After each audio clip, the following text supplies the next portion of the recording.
Hi, friends.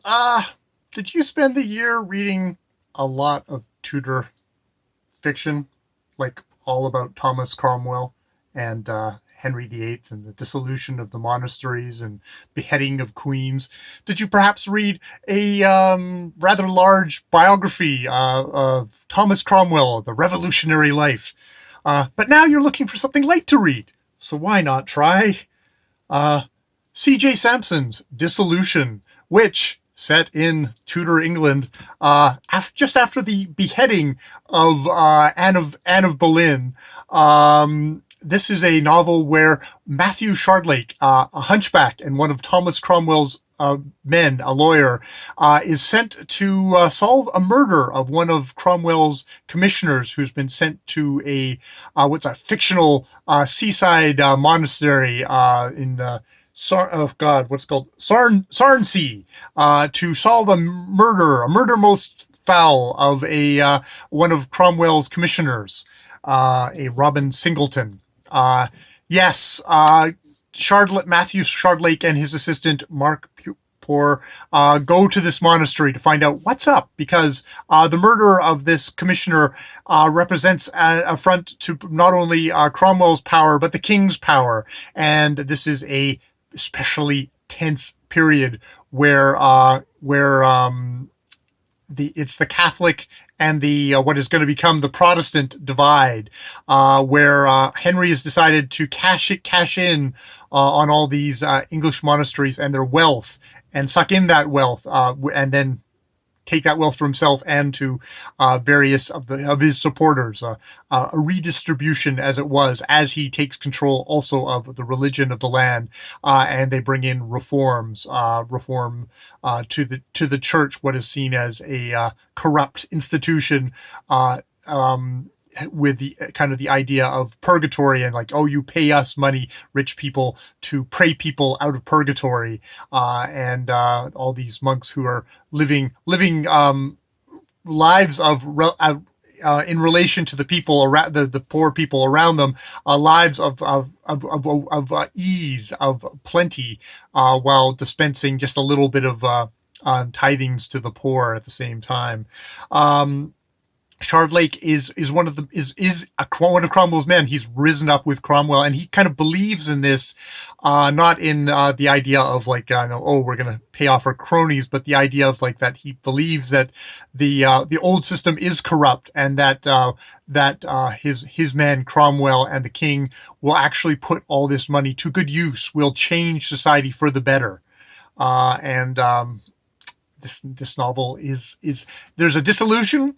And there's a dissolution, and there's a disillusionment going on in this that seems to go on in this novel, where yes, he digs into it very much kind of a la kind of Name of the Rose, of all these monks in this kind of closed society and all the things that they have been getting up to, and with the abbot who is not particularly with it. With a prior who is almost sadistic in how much he is cracking down on people. They had already had people out investigating this monastery where there were monks sleeping with other monks or sleeping with boys, and that had gotten cracked down on. And indeed, one of the other monks there, Brother Gabriel, who is is the music master, and also in charge of trying to keep the monastery up. It's got a giant crack in it, which metaphor there, was also kind of implicated in this, but did confess and was allowed to keep his position, but is someone who, the second he sees Shardlake's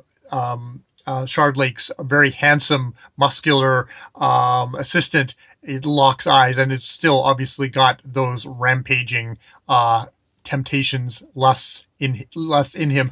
A really good thing about this book, I have to say, is like, while it's set in a certain time, it's not like a homophobic book. C.J. Sampson, he makes a good portrait of this monastery with the various people. You've got like Brother Edwig, who is like obsessed with like, saving all the money he can. Brother Gabriel, who wants to keep this church up and make it good.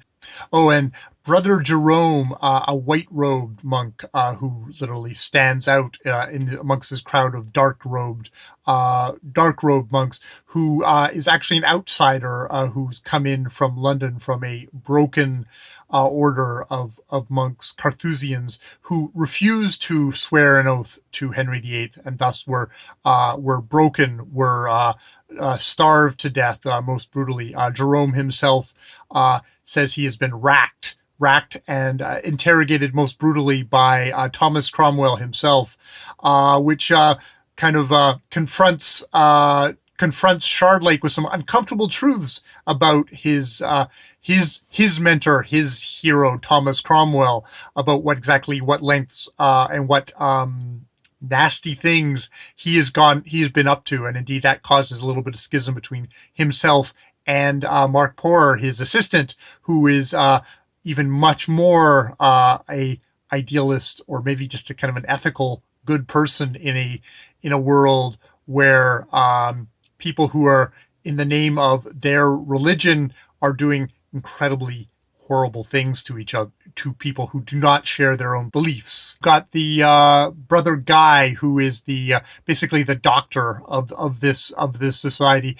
is actually I think it's probably he would be called Moorish at the time. He is dark skinned. He has come over from Spain and is working here, and is taken this name. He has an assistant, a woman working in this place, a young woman, which is very odd, Alice, who assists him with his work. And indeed, it seems that her mother was a herbalist and stuff like that, but got set off once she died.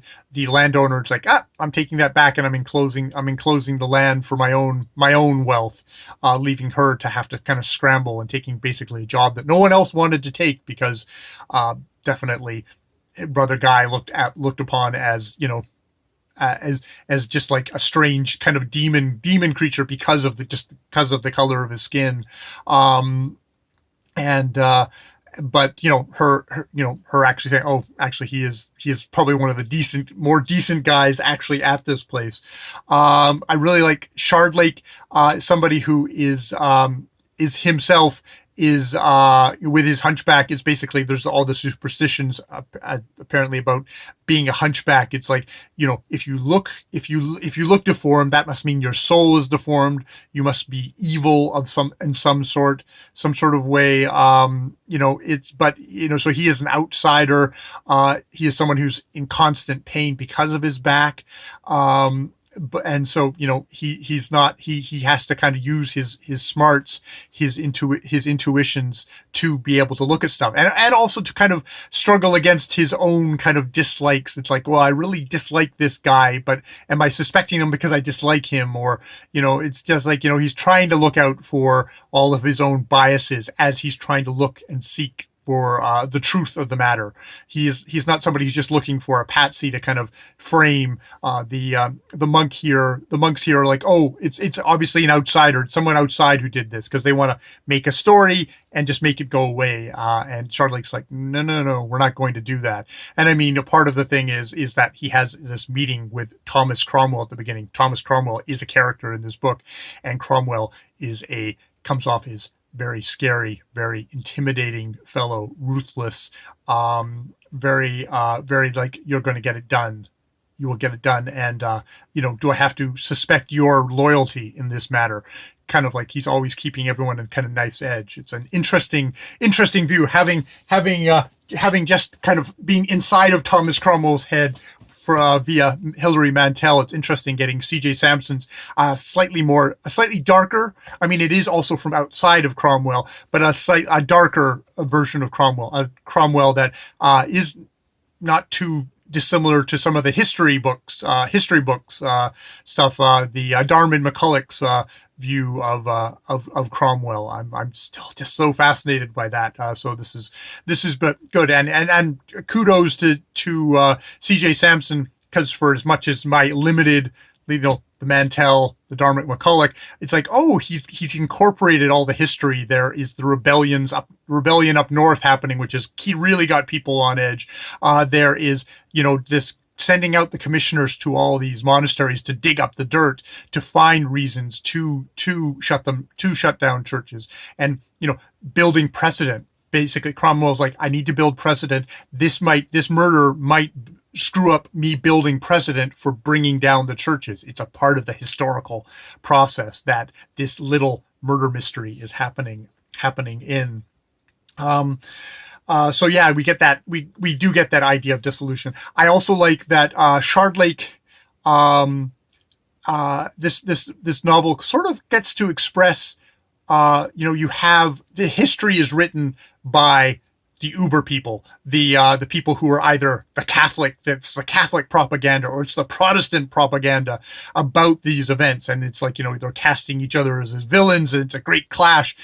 This novel actually has a good job of showing kind of the little guys, maybe viewpoint of like, oh crap, the big guys are swinging, and am I going to get crushed in this? And is this really about religion? And it's like, will anything, a deep cynicism about like, will anything actually change? Will ripping down this church make my life any better? Will ripping down this church and dispersing the monks make the poor people who are at least getting a little bit of charity from the church, these monasteries, is that going to do anything? They also have all these books and art in here, and this is all getting melted down or getting burned because it's viewed by the reformery, the evangelical Protestants as this is pagan stuff. We're going to blow it. We're going to burn it down. We're going to crush it. We're going to burn it. It's like, well, we've had that with like the Taliban, blowing up great historical things because from their religious point of view,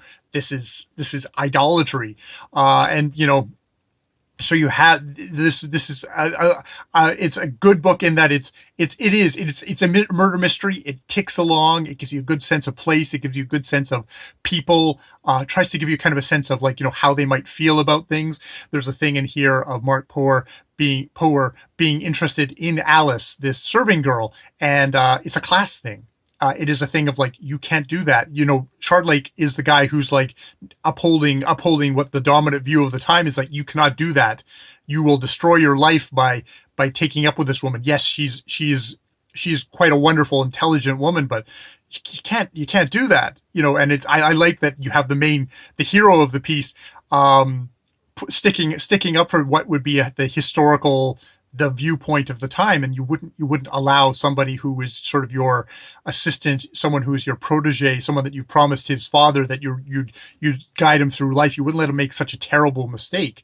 So I like it when the historical novels can kind of bring that in, while at the same time, Disillusion is not Hilary Mantel. It's not that level of writing. It is a murder mystery that ticks along and that is enjoyable in that sense, even though it's actually it's a pretty grim, dark period, and these are not happy people, and Shardlake himself can be pretty miserable. So it is also kind of like, oh, that, but I think some people criticized it's like, oh, you don't like any of the characters in the book. I do like Shardlake. I think Shardlake himself still has issues, things that you could criticize him for.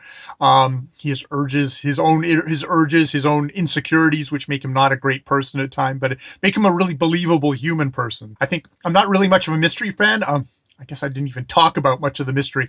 The mystery in this book, I think I ended up like, oh yeah, I can see where you were not looking, and that's obvious. That's obvious. So that sort of half of that was clicked that way, and the other half was, okay, yeah, that kind of makes sense. It's sort of one of these things of a cop going, that guy probably did it, and yep, it turns out that guy did it. So the mystery, not so much as the world, the history, the people, but that's all the stuff that I'm more interested in than the actual the mystery. If the mystery was so knotted and